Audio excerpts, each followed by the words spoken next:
There is a trip at the beginning of this talk. A family is driving in a car. Collectively, they experience a sudden change in the ambience. This shift jolts the driver, who was at the verge of fainting, back into consciousness. A terrible accident is averted. The nature of the phenomenon is hard to ascertain, yet everyone felt something. Meredith Yang-Sawyers was one of those in the car. She later ascribed the grace that came upon the passengers to a reconfiguration of their personal resonances. A shift in one of the tones, that which she associated with the driver, was altered by their nearly passing out. This upset the serene harmony of the other tones in the car, alerting everyone to the danger. Yang-Sawyers saw this as a confirmation of a fury passed to her by a mysterious mentor, an angelic entity that showed her the path to enlightenment. She wrote a book of teachings and published a series of meditation tapes for personal spiritual advancement. 7 compositions were dedicated to 7 chakras located in different parts of the body: spiritual questing, intuition, communication, love, personal power, earth connection, and emotion and sexual balance. All of them are based on harmonic triads of analog drones and are stylistically very close to the classics of minimalist electronic music. Yet those songs have clearly defined practical uses. The different combinations of triadic tones affect certain chakras and help stimulate their activity, attuning to the listener's inner pitches so that they start resonating at the desired frequency. This is all based on a very old theory about the nature of reality. Pythagoras, one of the founders of mathematics and the inventor of tone theory, was also the spiritual leader of a religious sect. Its members believed that harmony was the governing principle of the universe, as expressed within the music of the spheres. And that every part of life would be beautiful and right if aligned with this basic law. Harmonious intervals in music derive from the relations between stars in constellation, which also dictated the coordination of body and soul. Thus, music is the expression of the will of nature, as Rudolf Steiner wrote, while all the other arts are expressions of the idea of nature. Since music flows nearer to heart of the world and is direct expression of its surging and swelling, it also directly affects the human soul. The event narrated by Yang-Sawyers has 2 aspects. In one sense, the phenomenon is spatial. The combination of tones and their disruption is particular to the setting. The sound has a spatial arrangement which is established by the listener's place within the harmonious configuration. Yet, in another sense, it is outside of space. The relationship between the various personal tones is telepathic. They are not so much heard as felt. In a way, this is not localized. This part of the talk was written for the catalog, the publication that you will soon be able to read in full. But this was written a few months ago, so what you will also see and hear is an updated version of that text, which features some more examples, especially when it comes to the spatial arrangements of music and how, in fact, in 20th century, more of the revolutions in music became something that you can shorten as folding time into space. This practice was really special feature of graphic scores. What you can see now is a graphic score based on Sauer's cutouts that enabled Katalin Ladik, a Hungarian, Serbian, Yugoslavian artist, to create this kind of scores for voices. What's striking here is the title. The title is Be Vor. Be Vor. Vor means before in German. So before is both an expression and a puzzling element. But before what? Is this a primal sound that she needs to utter with her voice? Or before even the piece starts, there is a spatial arrangement of tones?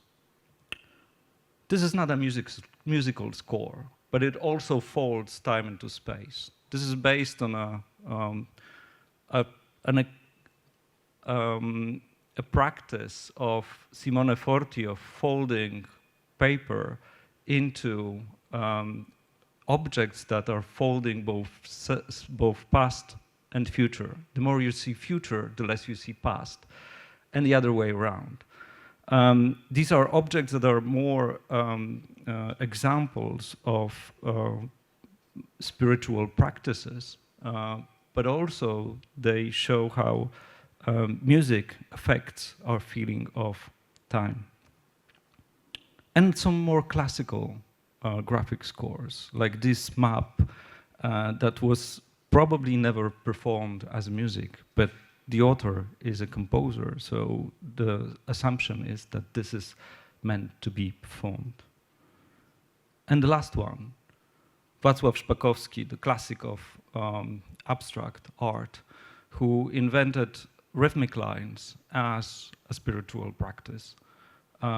He was trying to convey them in violin music, which was never recorded, unfortunately. What happens here in all those elements is something that has to do with the number 3. And I will deal with 3 in extenso. 3 is important for the nascent of poetry.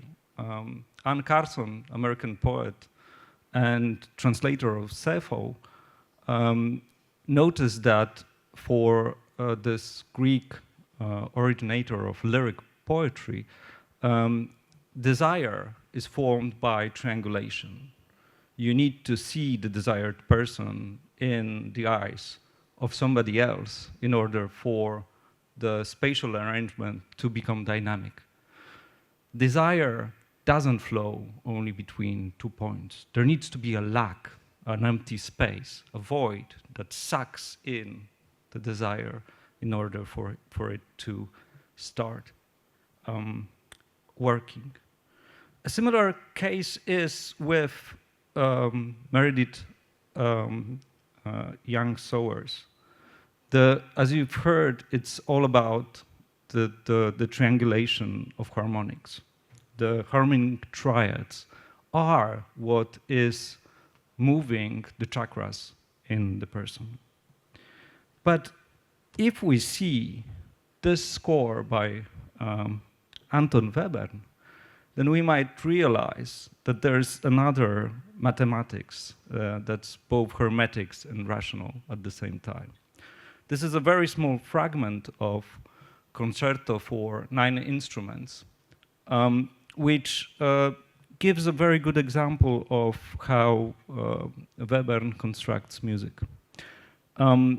This is only the piano part, a very small fragment. I'll play you back and forwards this fragment and the beginning at least twice, because that's how you should listen to Webern's music, treating it as an object, a mobile that you can see from another angles.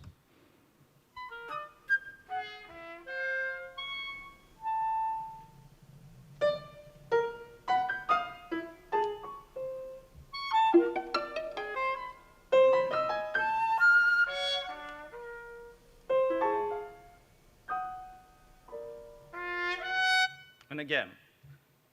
the fragment you've heard at the end are those two bars that are composed of mostly free tones, but you can see how beautifully laid out they are. They are symmetrical, both horizontally and vertically, and they contain this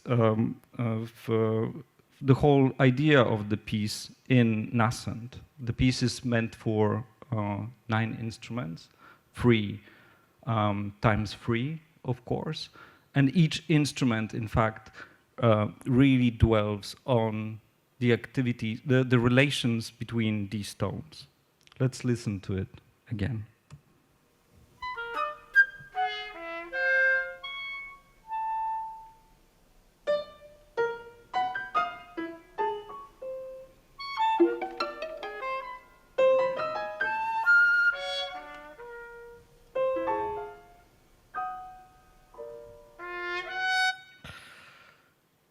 But we need to return to telepathy now, and to the other part of my essay. Sound telepathy is a phenomenon that recurs at unexpected junctures in the history of music. A famous and probably apocryphal anecdote connects it to Anton Webern and his usage of compositional marking pensato. A sound so quiet that it should only be fought by the performer. This note should not be manifested as a wave that could be perceived by hearing, but as a mental vibration that might be transmitted from one mind to another.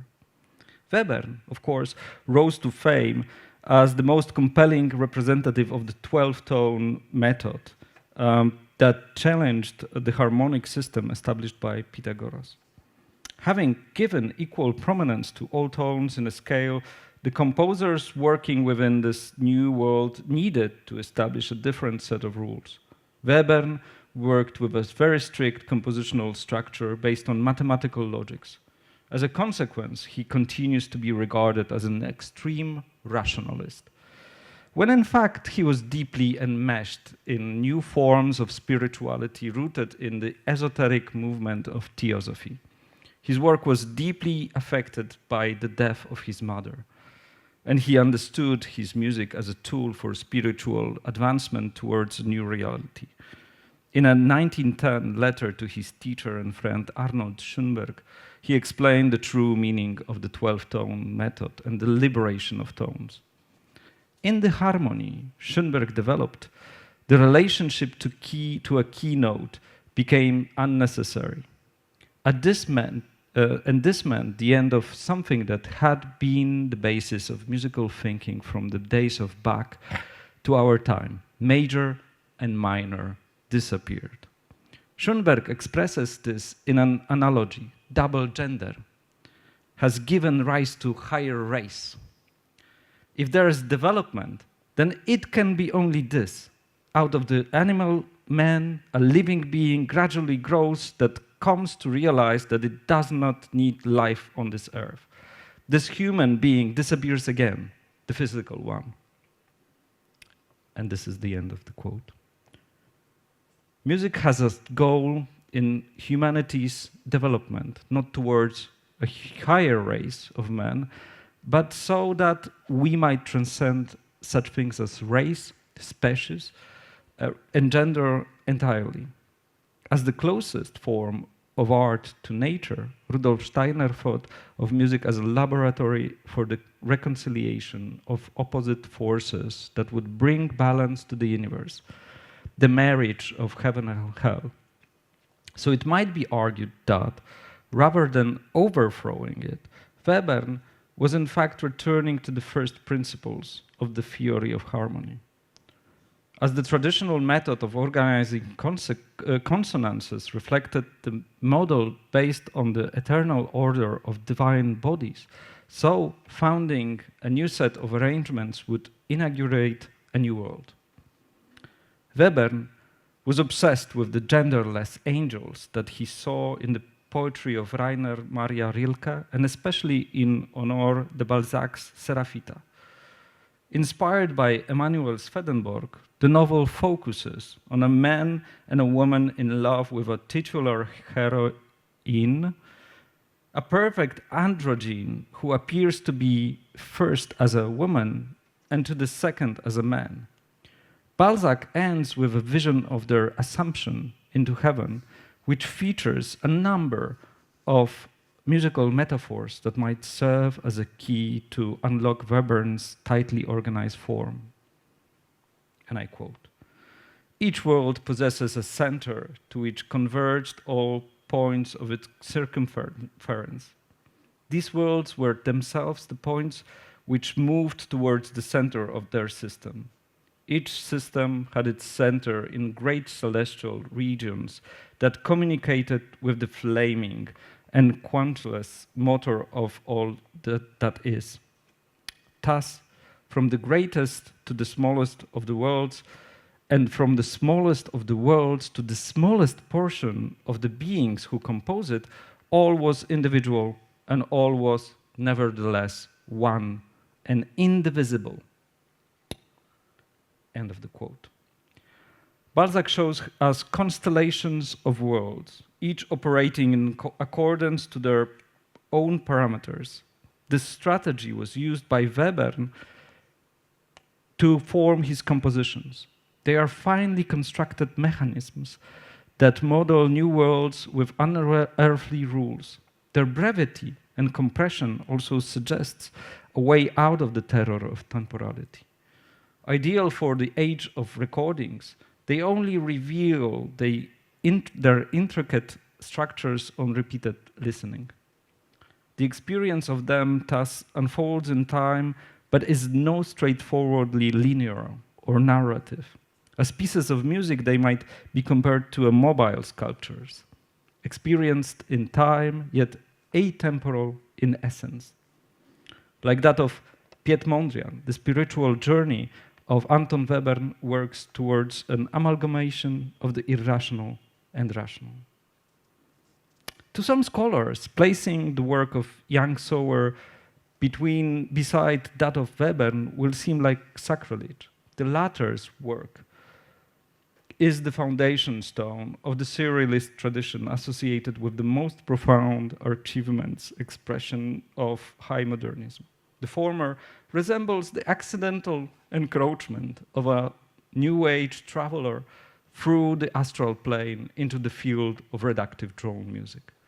The extraordinary complexity of Webern and the structural simplicity of Yang-Saoer might seem diametrically opposed in terms of their form and their status, but they are surprisingly aligned in objectives.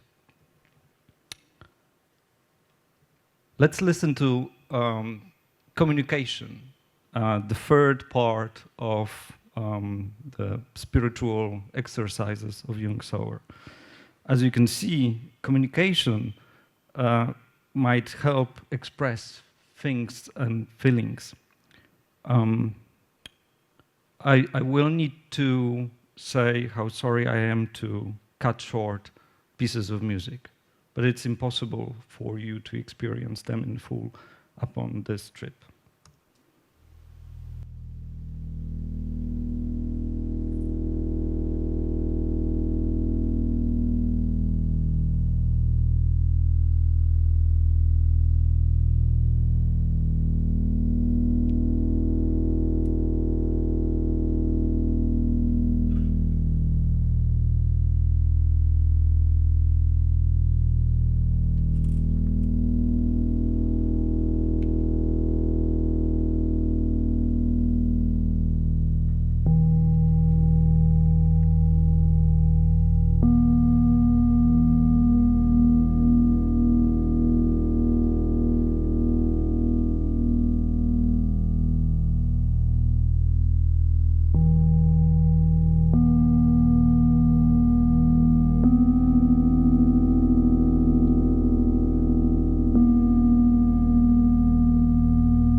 just like music of Webern, it doesn't help upon singular listening.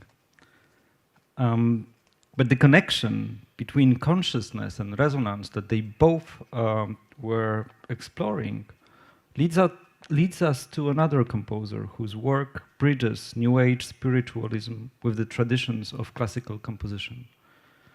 Pauline Oliveros' celebrated practice of deep listening is an attempt to reach the most profound resonances by an immersive, conscious act of attention to the sound of our environments. Oliveros always stressed the difference between her method of active listening and meditation. But the influence of alternative spiritual traditions are prevalent in her work. The exercises and text scores written for multiple performers test for forms of intersubjectivity, while a number of her works make room for telepathy or sounds that cannot be heard in the conventional sense through the oral apparatus. Angels and Demons, her composition from 1980, is characteristic.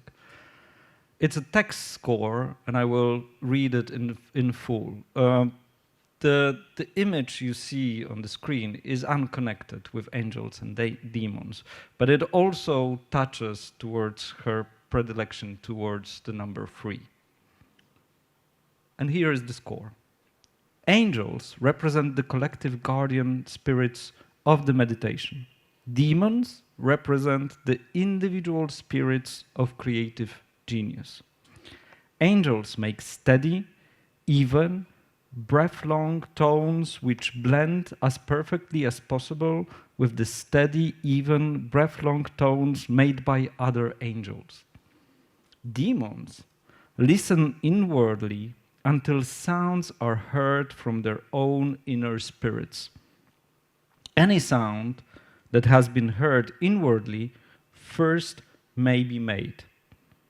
During the course of this meditation, angels may become demons, and demons may become angels. Begin by just listening for a few minutes until the spirits move. And this is the end of the quote. The musicians performing demons attend to their inner resonance while the angels create a shared space. The different roles can be assumed at will, and so the composition stages a social structure which is fluid and non-prescriptive.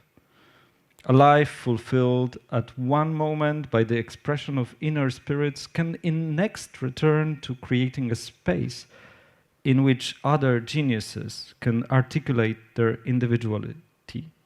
And I'm quoting from an interview with Pauline Oliveros, where she expressed some concerns about this composition. The demon is listening inwardly so that there has to be a global attention to the imagination and then expressing out of that. So you have to open your imagination to receive that message. And in the angel part, there's attention to what's going on outside and blending with it as perfectly as possible, which is also a focus. But in the course of this global appreciation of what's going on, the message may come to change. Oliveros confessed that this composition arose from a failed attempt to create a tuning meditation exercise, which was constantly being disrupted by the need of individuals to express themselves. Angels and demons offered space for that need while preserving the path towards harmony. The composer observed that, in the end, all of the participants become angels, as the expressive demands of the demon prove to be exhausting. I'm going to play you now in extenso, a 9-minute long performance of this composition by Nomen Omen Ghost Ensemble. And you will definitely hear the different roles assigned to different parts of this ensemble.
It is as if Oliveiros staged a conflict between Weberian and 영-사우어스의 forces to stage a transmutation of demons into angelic, genderless subjects.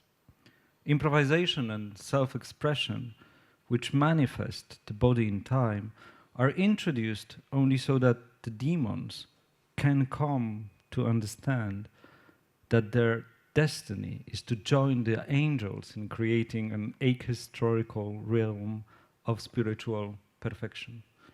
It is no coincidence that Oliveiros and Webern share this interest in angels. Like the hero In of Balzac's novel, they are genderless creatures that transcend binary oppositions. Walter Benjamin famously wrote that ideas are to objects, as constellations are to stars. A similar set of relations are established between the miniature worlds of Webern and expansive oral spaces of Oliveiros. It is striking that, for the latter, it is compassion, often aided by immersion in deserted natural landscapes of Texas and New Mexico, that opens an individual up to the experience of deep listening. Also based in New Mexico, the poet Meimei Berensenbrugge makes similar claims in her extraordinary A Treatise on Stars from 2020. In a universe structured through resonance, she connects sound waves with the light that comes to us from the stars, affirming a life tuned to the messages coming to us from the cosmos. And I quote, "Tones entering my cells transform into feeling, an awareness of two worlds at once. I send back my thought, picture, feeling, and together we form new vibrations of knowledge that had been dormant in me." End of the quote. The tuning in this example creates a new sound space in which tones can be channeled and coordinated. Like Oliveiros, Berensenbrugge builds a communal, oral world mediated by angelic forces. These constellations are not objects, like Webern's perfectly self-contained constructions, but dynamic configurations of resonating tones. Thank you.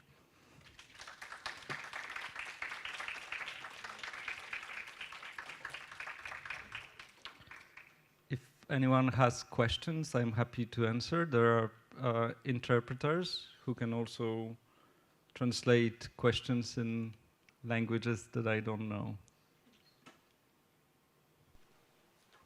Thank you so much, Daniel, for this constellation of materials, ideas, and also pieces from this wonderful Museum Sztuki collection. I have a question, basically towards this notion of intuition, which you brought up, which I'm very interested in, but somehow, like, I mean, I was also dealing a lot with this period, as you know, like the avant-garde, but also, the constellation between like rhythm theory, bodily kind of the aspirations of the avant-garde towards materialization of energy, like invisible things. So I'm very interested how you locate intuition, because it appeared several times in the constellation of your thoughts.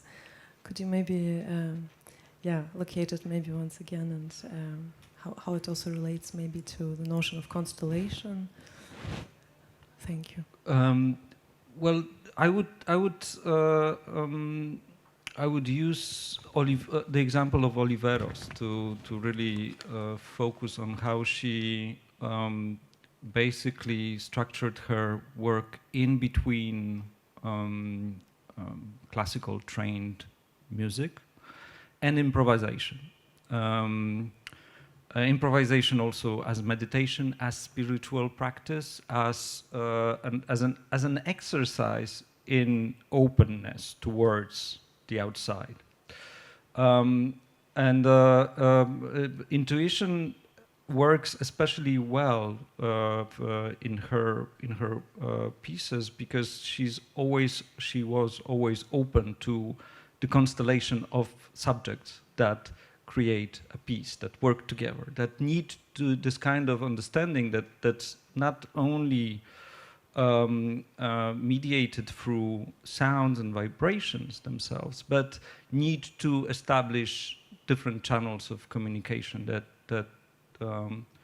sometimes need to involve telepathy, I assume, also. But it's a matter of definition. I don't think that, for example, Webern would be interested in intuition as such.